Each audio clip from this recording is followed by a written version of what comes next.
Саламатсыздарбы, урматтуу көрүүчүлөр жана окуучулар. Ош мамлекеттик университетинин Ыйман гимназиясы Адам жана коом предмети 10-класс. Мугалим Мурзакулова Кайры. Бүгүнкү Адам жана коом предметинен өтүлө турган темабыз менин эмгек ишмердигимди эмне жөнгө салат деген теманын айланасында сөз кылабыз. Анда эмесе сабакка көңүлүбүздү бурабыз. Урматтуу окуучулар, бүгүнкү сабактагы ачкыч сөздөргө көңүл бурабыз. Эмгек жөнүндө түшүнүк алабыз. Эмгек келишими деген эмне? Эмгек келишиминин мазмуну кандай эмнелерден турат? Эмгек келишимини жараксыздыгы кайсы мезгилдерде жараксыз болуп калышы мүмкүн? Басмырлоо түшүнүгү жөнүндө анализ жүргүзүү. Мына ушул ачкыч сөздөрдүн жардамы менен бүгүнкү сабакты баштайбыз. Эмгек жөнүндө балдар, биз биология курсунан да билебиз. Эмгек кантип келип чыккан, эмненин натыйжасында аң сезим өнүккөндүгүн кыскача болсо дагы ошол өзүбүздүн билимдерибизге таянып эмгек жөнүндө сөз кылабыз. Эмгек жаратылыш менен адамдын ортосундагы процесс. Жаратылышты адам өзгөртөт жана өзүн дагы өзгөртүүгө жөндөмдүү. Адамдар керектөөлөрүн канааттандыруу үчүн көп аракеттерди жасашат. Эмгек 3 учурду ичине камтыйт. Адамдын максаттуу ишмердүүлүгүн жана өзүн, эмгектин предметин, өндүрүш куралын. Эмгектин натыйжасында адам башка жаныбарлардан бийик турат. Эмгектенүү менен адамдар турмушун оңдой алышат. Бирок эмгек адамдардын бардыгына эле туура келбейт. Мисалы, кул ээлөөчүлүк мезгилде кулдар гана эмгектенишкен. Крепостнойлук мезгилде феодализм убагында төмөнкү класстагы адамдар иштешкен. Эми ушул ишке ээ болуш үчүн, кандайдыр бир жумуш алыш үчүн, жумушка ээ болуш үчүн биз сөзсүз түрдө бүгүнкү күндө эмгек кодексинде белгиленгендей эмгек келишимин түзүшүбүз керек экен. Эмгек келишими деген эмне? Эмгек келишими деген кызматкер менен иш берүүчүнүн ортосундагы макулдашуу. Ал боюнча иш берүүчү шартталган эмгектик иш милдеттер боюнча кызматкерге иш берүүгө, эмгек мыйзамдарда, жамааттык келишимдерде, макулдашууларда, жергиликтүү ченемдик актыларда каралган эмгек шарттарын камсыз кылууга, кызматчынын эмгек акысын өз маалында жана толук төлөп берүүгө милдеттеме ала турган. Ал эми кызматчы ички эмгек тартибине баш ийүү менен белгилүү бир кесип, адистик же кызмат орду боюнча ишти жеке өзү аткарууга милдеттене турган жумуш берүүчү менен кызматчынын ортосундагы макулдашуу. Эмгек келишими аныкталбаган мөөнөткө же 5 жылдан ашпаган аныкталган, балким 1 жыл мөөнөткө түзүлүшү мүмкүн. Анда эмесе өзүңөр билгендей балдар, биздин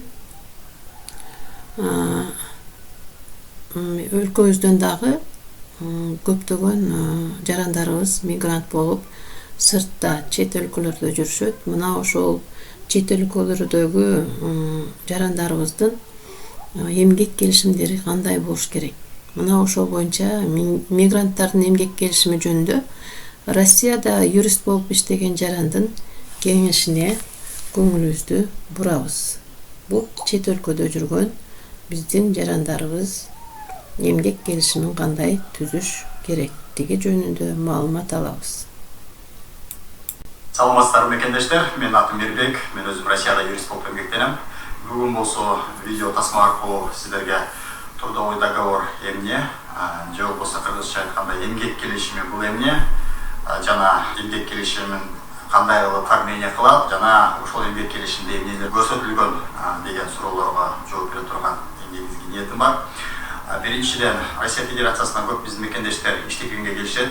Иштеп жатканда, иштеп жатып ошол иштеген акысын алууда эң керектүү документтердин бири бул трудовой договор болуп эсептелет. Анткени ошол трудовой договордун ичинде эмгек берүүчү адам менен жана ошол иштеп жаткан адамдын ортосундагы негизги укугу жана негизги милдеттер көргөзүлүп, ошол жерде баарыбыздын тынчыбызды алган эмгек акысы жазылат. Ушул жерден эгерде кандайдыр бир табаш тартыштардын негизинде жерде иштөөчү адам эмгек акыны бергиле деген талап кылса, ушул эмгек акысына көргөзүлгөн гана маянаны талап сот чегинде көп учурларда талап кылып алганга мүмкүнчүлүктөрдү берет. Ошол себептен урматтуу мекендештер, эмгек келишими бул болсо эң негизги эмгек акысын белгилөөчү жана ошондой эле эмгек келишиминде жазылган бул болсо ишкердин эң негизги укугу жана эң негизги милдеттенмелери жазылган. Ошол себептен урматтуу мекендештер, Россия Федерациясына келгенде мүмкүн болушунча эмгек келишим түздүргөнгө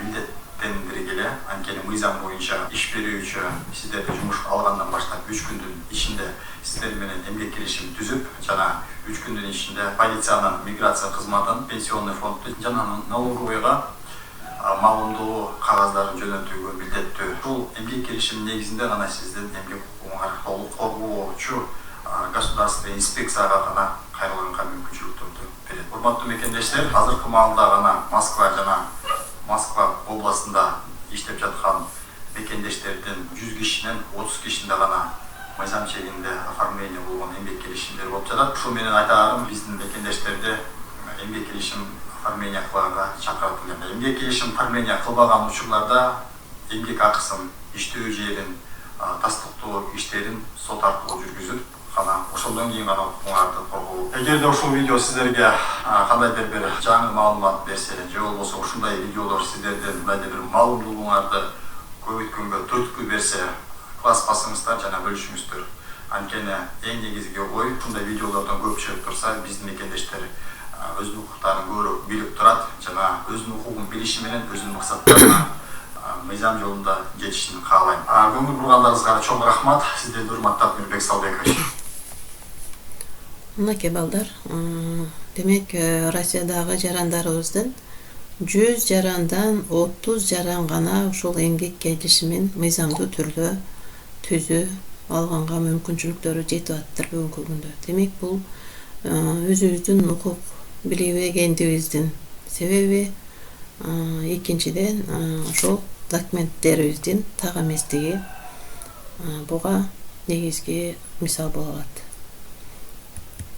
Андан кийин эмгек келишиминин мазмуну жогоруда айтып өткөндөй эле эмнелерден турат. Эмгек келишиминин мазмуну эмгек кодексинде каралган талаптарды сактоо жана тараптардын макулдашуусу аркылуу аныкталат. Эмгек келишими милдеттүү түрдө төмөнкүдөй маалыматтарды камтууга тийиш. Эмгек келишимин түзүү датасы жана орду, тараптардын реквизиттери, иш аткарыла турган жумуш орду, уюмдун штаттык ыраттамасына ылайык квалификациясын көрсөтүү менен кызматынын адистигинин, кесибинин аталышы, иштин башталыш датасы, эмгек келишиминин колдонулуш мөөнөтү, иш режими, кызматкердин жана иш берүүчүнүн укуктары жана милдеттери, эмгек акы төлөө шарттары, кызматтык айлык акысынын өлчөмү, кошумча айлык, сыйлык айлыгы, эмгек шарттар, оор, зыяндуу, коркунучтуу шарттарда берилүүчү жеңилдиктер. 11-чи тараптардын койгон колдору. Мына ошо эки тарап кол койгон күндөн баштап ошол келишим күчүнө кирет. Бул жерде бул эки тараптын ошол макулдашууга кол коюп аткан, кол берип аткан учурун көрүп турабыз. Сөзсүз түрдө эки тарап тең ошол макулдашууга жооп бериш керек. Эми кайсы мезгилде эмгек келишими жараксыз болуп калат? Эмгек келишими сот тарабынан жараксыз деп табылат эгерде ал төмөнкүдөй түзүлсө: алдоо, коркутуу, ошондой эле кызматкер үчүн оор жагдайлардын келип чыгышынын кесепетинен өтө пайдасыз шарттарда. Юридикалык кесепеттерди жалган эмгек келишимин түзүүнү көздөбөгөн түрлөр үчүн, өз аракеттеринин маанисин түшүнүүгө жөнтөмсүз адамдар үчүн, жин оорусунун жана кем акылдыгынын кесепетинен ишке жарамсыз деп табылган жаран менен түзгөн эмгек келишимдери жараксыз деп табылат экен. Ал сөзсүз түрдө сот тарабынан аныкталат экен. Ал эми биздин ушул темада дагы бир көңүл бура турган түшүнүк бул басмырлоо. Басмырлоо деген эмне? Мыйзамда аялдар менен эркектерге теңдеш укуктук макам менен укуктар бериле тургандыгы каралган. Бирок мыйзамдын талаптары натыйжалуу сакталбагандыктан улам аялдарга карата басмырлоо дале болуп келе жатат. Аялдар көйгөйлөрү боюнча иш алып барган бейөкмөт уюмдарынын маалыматы боюнча буга чейинки жылдардагыдай эле эркектерге салыштырмалуу аялдардын саламаттыгы начарыраак, зомбулукка көбүрөөк дуушар болушат. Ошондой эле үйдөн тышкары иштөөгө мүмкүнчүлүктөрү азыраак. Өз кирешесин өз алдынча чыгымдоого мүмкүнчүлүктөрү азыраак бойдон калууда. Коомдо дагы мүмкүнчүлүгү чектелген, тубаса кем акыл төрөлгөн жарандарды кемсинтүү, басмырлоо көрүнүшү чындыгында адам зээнин кейдет. Балдар, бүгүнкү ушул темадан, негизинен эмгек келишими боюнча темадан канчалык деңгээлде биз эмне түшүнүктөрдү ала алдык? Ошону текшерүү үчүн бышыктоочу суроолорду беребиз. Бышыктоочу суроолорго жооп беребиз. Бышыктоочу суроолор эмгек эмненин негизинде келип чыккан? Басмырлоо деген түшүнүктү кандай түшүндүңөр? Мисал келтиргилечи. Эмгек келишими кимдердин ортосунда түзүлөт? Шарттары кандай болот? Кайсы учурда келишим жараксыз болот? Эмгек келишиминин мазмуну эмнелерди өзүнүн ичине камтыйт деген суроолорго жооп беребиз. Кана балдар, бул суроолордон биз жогорудагы темадан ушул суроолорго ылайык эмнелерди ала алдык?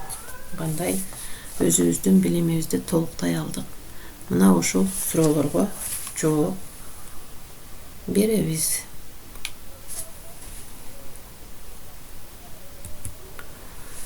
Урматтуу окуучулар, мына бүгүнкү темада биз өзүбүзгө керектүү болгон маалыматтарды ала алдык деп ойлойм. Ошол маалыматтарга таянып үйдөн төмөндөгү тапшырманы аткарабыз. Үйгө тапшырма. Бир мекеме менен жарандын ортосундагы эмгек келишимин түзүп келгиле. Экинчи тапшырмабыз: жаран менен жарандын ортосундагы келишимди түзүүнүн жолдору кандай мазмунда болушу мүмкүн? Мына ушул эки тапшырмага үйдөн